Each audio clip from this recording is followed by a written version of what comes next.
So I had a lady come over to my house. Okay. Did you invite her or? No, well, I kind of did, yeah. I agreed to it. Good, excellent.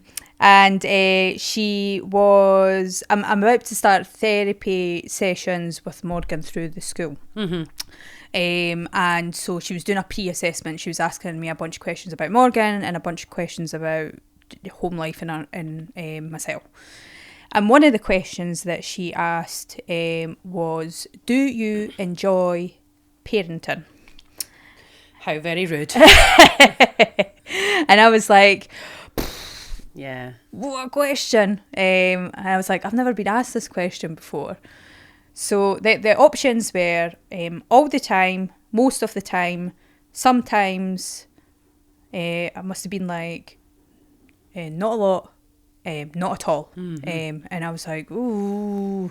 And I was like, okay, I need to be honest here, because I'm like, it's not all of the time, but I don't completely hate it either.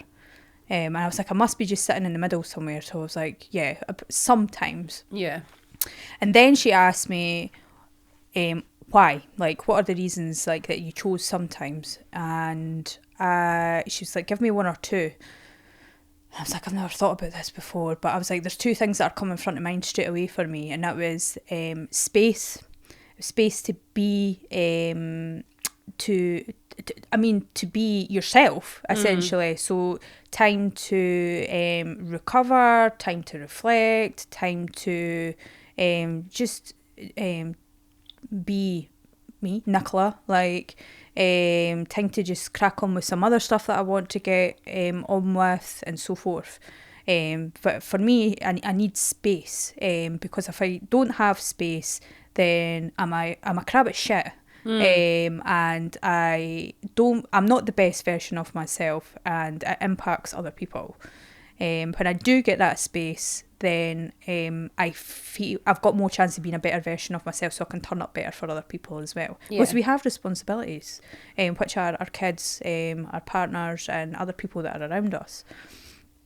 Then the other thing that came up for me was societal expectations.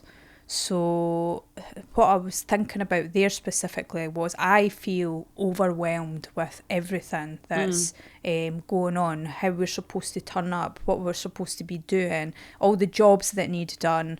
I just feel like I can't keep up. I cannot keep up with everything that's going on constantly. And every day I wake up in the morning, I'm like, oh, right, what's it going to be the day? Prioritise. Like, I'm not going to get everything done the day, so what is the priority the day? Mm-hmm. And then we got an interesting conversation, because she said, I completely agree with you, that your generation today, parents, have got the hardest of us all. And I was like, what are you going to say here? Well, how old was she like? She, I don't know how old she was, but say late 50s. Aye, okay. Mm-hmm. And I was like, what makes you think that we've got the hardest stuff at all? But I was just like, we do. Mm-hmm. And she was like, back in my generation, or my parents' generation, we had a lot of help around us. So we had a community was a huge thing. So there was a lot of other people around to help support you raising the kids. Yeah. And it's not just like other family members, it's the neighbourhood, and that kind of thing as well. She's just like, I could send my child out. She's actually American as well, so she's like, I could send my child out into the neighbourhood, and everybody knows who my child is, and everybody's got an eye on my child, and my child knows that everybody else is looking after them, as well. And then what was the other thing that she said? Was that a household could live off of one income, and her gen. At the time, and so therefore the other parent was able to raise the children. Well, to have that at least as the priority, and Yeah. then they maybe work part-time or do something else. But Yeah. Yeah. And I completely agreed with her. I was just like, thank you. I was like, this is because I've seen a lot of stuff online about it and the debates around it and stuff. But I was finally like, thanks for saying that, because I feel it, but it's tough, like really tough. And that's what it kind of leans into the space thing as well. So that was the conversation that we had, and it was an eye opener for me in terms of just being able to reflect on that. But it's important to like continue to think about it, I think, and realise like what's really going on around us and what's causing these things, rather than saying to yourself like, I'm shit. yeah, fair dues. I think like with the wifey saying about the physicality of like the care of children is very different in terms of like how we parent today. Like it's quite individualistic, and to rely upon other people to raise your children the way that you want them to be raised, I feel like there's very little sort of like compromise or understanding for kids to have different exposures to different types of people. I think we're very sort of insular in the sense that this is what my child needs and this is the only thing that they can have, and you do it differently, or you're not keeping a close enough eye on them, or you say things that I wouldn't normally say and stuff like that. So I think parents become far more sort of like secluded in that sense, and I think that also comes from the other thing that we're up against, which is to do with like our overexposure to the effects of childhood upbringing. So a generation of millennials raising kids today, what we're doing is that we're coming from a place of like high information.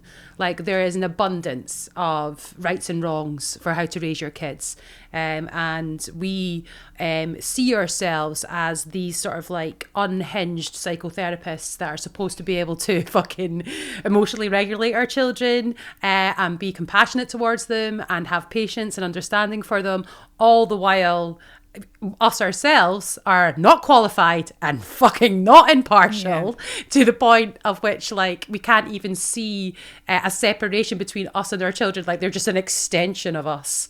And I feel like with that, coupled with the change in society in terms of community in general, not even just for parenting, I just mean for humanity, like those two factors just make everything to do with parenting extremely intense, and I feel that question, like the question that you've been asked, if I were to ask that for myself, I'd be like, fuck no. I do not enjoy parenting. Not the parenting that you fucking know anyway, because I'm done with that, because that's not how I see it. That's not the way that I want to do it. So just to give a bit of background, so we've got Sophie, Patrick, Spencer and Luna Rose. So that's my 4 children. And Sophie is 25 this year and Luna Rose is just about to turn 8. So in terms of like my parental sort of journey, I started at the age of 18 with Sophie, and she was gifted to me at the age of 3.5, right? And I at that point was very young in myself. But in terms of like my experience and understanding of children, I think I had a good sort of confident understanding of kids. I come from a very large family. Part of my family was on a farm and I had lots of younger siblings. We all grew up together on the farm and I was very much the Pied Piper and looking after everybody and keeping everybody entertained in the summer holidays. And I really enjoyed it. Like that was like, I don't know, probably part of my leadership quality today comes from that, I think. But that was fun for me. I love doing all of that. And then when I took on Soph, like it was excruciatingly hard. The sort of like the complexities that I had no understanding of for a child in that position at that age, and the responsibility that then that lent on me, I was completely unaware, like totally. And I think it actually worked in my favour, worked in mine and Sophie's favour to be as naive as we were.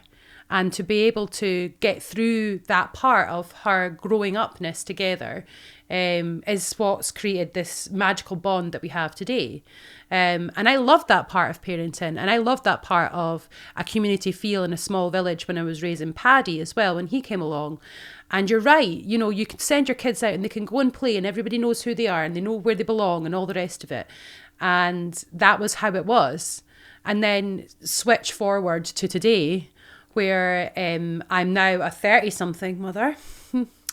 And I've got Luna Rose and Spencer, who are, overly exposed in this new society that we've got to all factors of like horror of what you can possibly imagine could go wrong with the world is right on your doorstep, and that's what you're told every single day. And so like the fear and the sort of like panic that ensues you as a parent to be able to enjoy parenting doesn't fucking exist as far as I'm concerned. Like you're just constantly pent up on fear about what could happen. And then you're told all of that, like what's going to happen to your kids if you let them do this, if they do that, you know, they're going to get kidnapped, you know, like that's it. They're going to be sold on the black market. Like you're going to lose your child because you can't parent properly. You're going to be judged. You're going to be this, you're going to be that. You're going to damage them, which is the biggest thing, I think, for our generation is just like, how do we stop like childhood trauma? How do we stop our kids ending up in therapy? And it's just like, it's just so unnecessary as far as that's how I feel about it. Like the whole sort of circus of being a parent and the way in which you're told to be and the do's and the don'ts of today. Just fucking shut up. I mean, I am where, when you're talking about the trauma, that's the big thing for me is that like the biggest fear for me is that I don't want my kids to be traumatized, because I feel like, and it comes from your own experience, because I feel like I've been through experiences and I said to myself, I will not put my kids through that. Yeah. That was it. It was straight, like that was the rule.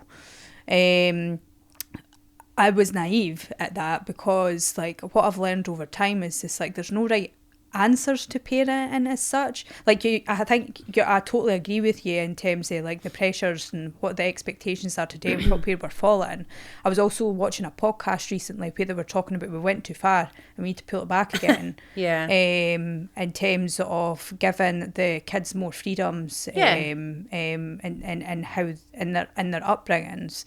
And like for me, what I'm trying to say to myself now is like, yeah, it's possible that my kids might go to therapy when they're older, and it's possible that I have made mistakes with them. I've definitely made mistakes with them. And like me and Stephen has spoken about, I was like, I'll pay for their therapy if they're like willing to, and like, you know, if they need it, like if they feel that they need it, if they want it, we'll pay for it and stuff, and I'll hold my hands up and apologise when they start sharing their feelings, when they start to understand things for themselves. That's the way that I'm kind of trying to think about it now. Like I'm trying my best is what it is. It's like constantly are trying you my best. accepting that you're that what you're giving is your best? Yeah, absolutely. And it's, like I think the self-awareness of that in itself is evident, like in terms of like how I see you and how I perceive your parenting style. And I feel like there's just absolutely no way in God's earth that would be considered by the previous generations. Like they just that's not it. Like the amount of consideration that we give to how we parent our children today is it's a learned thing. Like we've learned how to do that based on our own experiences as children and the parents that we've had. And we're getting to a stage where we're like, hang on a minute, right? So if that happened this way for me, and then that's resulted in me behaving like this for them, then it's like, if I change that behaviour, maybe my child won't have to go through that or whatever, right? Unfortunately, what's very evident in terms of development in terms of children and what have you is that you cannot decide on which way that will go. Yeah. So, for example, your parent is horrendously strict on you. You have no freedoms, no control over your autonomy or whatever you do. And that's how they've ruled their house and their home since the day you were born to the age of 16, where you absolutely just could not wait to get the fuck out of there, right? You go on through your life, you have children of your own, and then when those children come along, you say, right, I am not being strict with these kids. These kids will be able to do whatever they want. They'll be free as a bird, and I will support everything that they can do. And then they'll grow up themselves, and they'll go to therapy, and they'll say, I never had structured boundaries. I didn't know what routine meant. I didn't know where I belonged, blah, blah, blah, blah, blah. Right? So it's like, you don't know how it's going to go. Or you could be raised in this really strict environment, blah, blah, blah, blah. And then you come out the other end and you say, well, this is how my dad did it. This is how I'm going to do it. And yeah. So the inevitable is that actually what parenting really, what it comes down to for me in terms of the enjoyment is whether or not my child trusts themselves. That's really it for me. And that's how I communicate with them. And I hope that they communicate with me because they trust me. And the evidence for me is there in terms of the different ages of children that I have. I can give clear examples of good times where each one of those children have come to me in their time of need or celebration or comfort. And that tells me that they do trust me, but they also trust themselves enough to be able to say it. And I think if we just sort of like harbour more on the simplicity of, communication with our kids, I think it doesn't really matter if you're a bit strict or if you're a bit soft or whatever. Yeah. It's more about the sort of like communication connection than anything. Being able to apologise to your kids is a big deal as well. I noticed that the other day between my husband Chris and Luna Rose. Luna Rose is very strong-willed and has a dictatorship quality to her. And so there was a bit of to and fro with her and her dad or whatever. And then when it came to the makeup, it was very beautiful just to see how quickly their conversations restored. They're not fighting with each other anymore. That's done and dusted. It's like, right, okay, I shouldn't have said this. I'm sorry if this happened, and let's move on. And it was done, and it was over. And I didn't have to intervene. I didn't have to emotionally regulate anyone. They did it all by themselves because they trust each other. Yeah. Which I think, I don't know, I feel like that's maybe the right thing.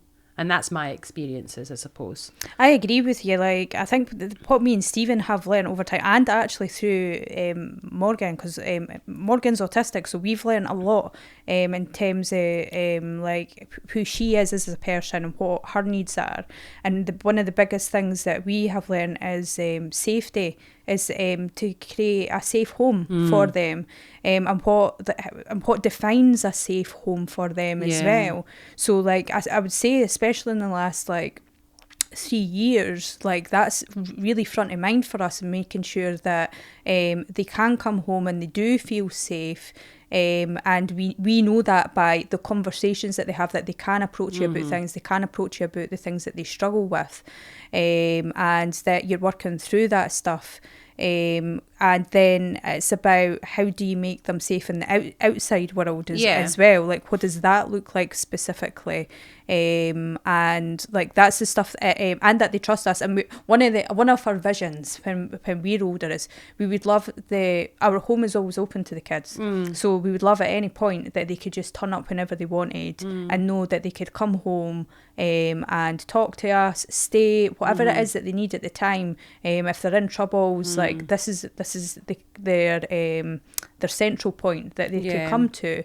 Like that's the environment that we want to create for them. I don't know if I can completely control that. It's their choice. It's totally up to them. But that's like that's what we would want for the kids. Is that you can come to us and that they want to come. I feel that, like, so obviously, like, we've got parents of this of similar generation, and I think about like my dad and Caroline, and how accommodating that they are, not just to their own children but to the sort of wider community, and the things that they've done for other people's children and just other people in general over the years. And I feel that it's like, it's funny to think that to this day, still now, as you know, the grandchildren are getting older and older and what have you, and they're becoming into their own adult humans and they've got their own responsibilities and lives, that they will absolutely jump at the chance to go on a summer holiday with their Papa and Granny Caroline. And I think like that is beautiful. Like, so books our holidays to go away, like Tenerife or whatever, with all our pals, and like Paddy's got like big plans about what he's going to do for his academic stuff and things like that. But if there's a chance to go on holiday with Papa and Granny Caroline, they're there. And I think that's like the sort of momentum that you're looking for in terms of the future. Like they genuinely want to spend time with you, and that's safety, I think. Yeah. When you can see that they choose that. So yeah, it is a funny old thing, the parenting cycle. And I think when you take it back to the question that the woman said in terms of like enjoyment, I think something sort of like erupts to the point of like, this is a sort of like pointed question. Like it's not about enjoyment. When somebody asks you that, you're thinking, am I good at being a parent? Yeah. And that, I think, when you think about the quality of your parenting, and then what you're up against in terms of the responsibilities at your door and the external factors that society brings, as well as the knowledge base that you are exposed to now. Are you good at what you do as a parent? Is the sort of leading question, rather than do you enjoy it? And I think when you break it down, the first thing you think of is like the shame of it or the guilt of it, in terms of I could be doing better. I could be spending more time. I could have more patience.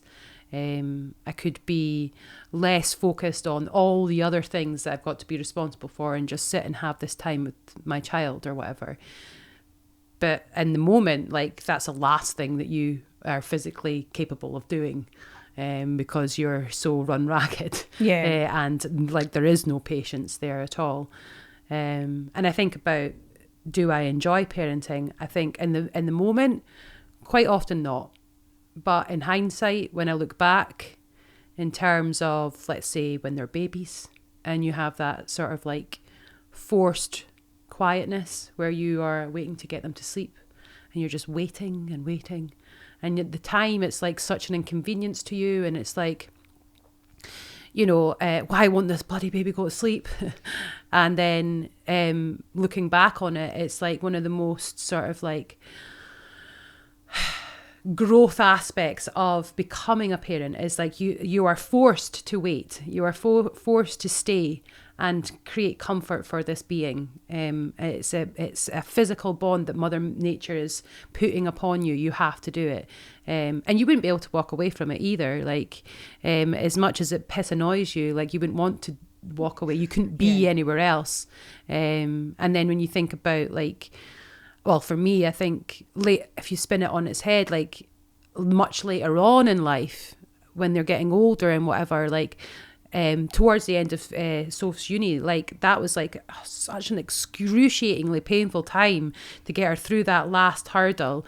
And we had so much going on at the time, and it was like me and Soph were like pulling all-nighters to get this coursework through the door and get her done with it. And the immense pride that I have for her and the strength and bravery that she showed throughout that period of time, like I knew I was doing the right thing. I was doing everything I possibly could, and now I look back on it and I'm so proud of her for coming through that, and finishing uni, for fuck's sake, man. Especially like as students that went through it in COVID, like I don't know how any of them kept the sanity doing university through COVID. What a fucking shit show that was.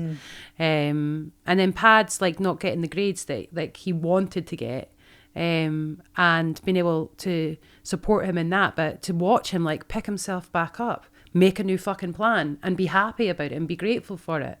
Like these are my kids, and they are so fulfilling for me to see them the way that they are. Like they're my pride and joy. Like I've always said, like, especially with Soph, like if I die tomorrow, then my work here is done. Like these kids are raised well and they will go on to live their lives, and then they'll have other lives after that, you know. So like I feel like to enjoy parenting is, for me, is not something that I can say on a daily that I'm fucking loving life. Yeah.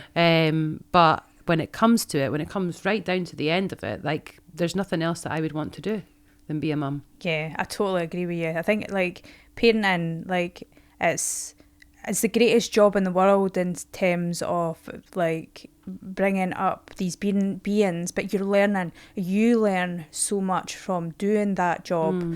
And it grows you and it develops you. I don't think you'd get those skills anywhere else unless you have your own kids. Yeah. And it's great. And it's the hardest. It's the hardest job in the world as well. And like, I know that like I've seen some debates online and stuff about like, and I've heard people around us as well talking about like the reasons why they don't want to have kids and stuff.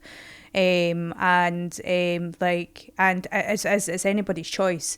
But some of the reasons that are brought up are just like, fuck that. And I'm just like, yeah, but like you gain so much. Yeah. Like you and it's hard to even put it into words what you gain from it, and you won't know until you do it. And also like even in like in the most shittiest of circumstances, like if you think about sort of people that are pitched with kids that don't or haven't gone the way that they would want them to in terms of the perfect setting of a child and what their life's going to be like, could be anything, and like the hardship that comes from raising children in difficult circumstances, alternative ways, and even just like in terms of like things going really wrong, really bad for the kid as they develop or grow into adults or whatever.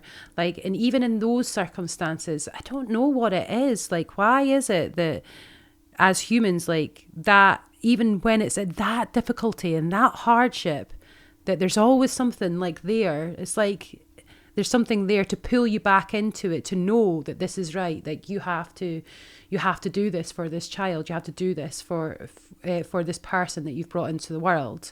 And I see that like through loads of different pals and experiences that of parenting over the years and whatever. And I get it. And that is one perception of how it is. And then there's the harsh reality of what happens when it doesn't go that way. And what happens to children when that isn't right. And what happens to parents when they can't cope to the levels and the extremities of what parenting can do to one person. And I think it is an honest and equal choice to say yes or no. Because ultimately you don't know 100% whether or not which way it's going to go. No. So, you know, you could find the strength, you could become resilient, you could create this wonderful world for this child that happens to be, you know, completely disadvantaged in many ways, and you can totally lean into that, or you could completely collapse with the idea of it and not be able to cope with it and not be able to handle it and end up making really bad decisions for you and for them. And so like there's a big risk there. Yeah. And I see it, and I wonder, you know, like how for us in our sort of like echo chamber of similarities in the way that we raise our children and our views on the world, like and our own experiences, that's all we've really got to talk about is what we know as mums. And I think that's fair for us to be able to share that and feel proud about sharing that and confident that we can talk about it at length and at detail and all the wonderful and shitty bits of it. But incomparable to how others experiences what they have, whether they have children or don't have children, we don't know. Yeah. And that's okay, because why should we? We've got kids and this is our experience, and that's what we feel like when it comes to enjoyment of parenting. And yours will be either the same, different, or a little bit like it. Yeah. It's a good place to end. Okay. Thanks for joining us on today's episode. If you enjoyed the episode, please subscribe. We've got much more coming. And also check out NattyShedLife.com because we've started writing some blogs that we're really excited about. So see you next time. Also, if you're of the mind where like there's not a necessity or a need for them to be blood to you, then you get loads of enjoyment out of your nieces and nephews. Absolutely. Like I love John more than I love any of my other children. Do you know what I mean? In fact, you tolerate your nieces and nephews a hell of a lot more than you do your own kids. You be nice to them. You're like, you're right. You want a wee biscuit? You want a cup of tea? So your kids, get it yourself.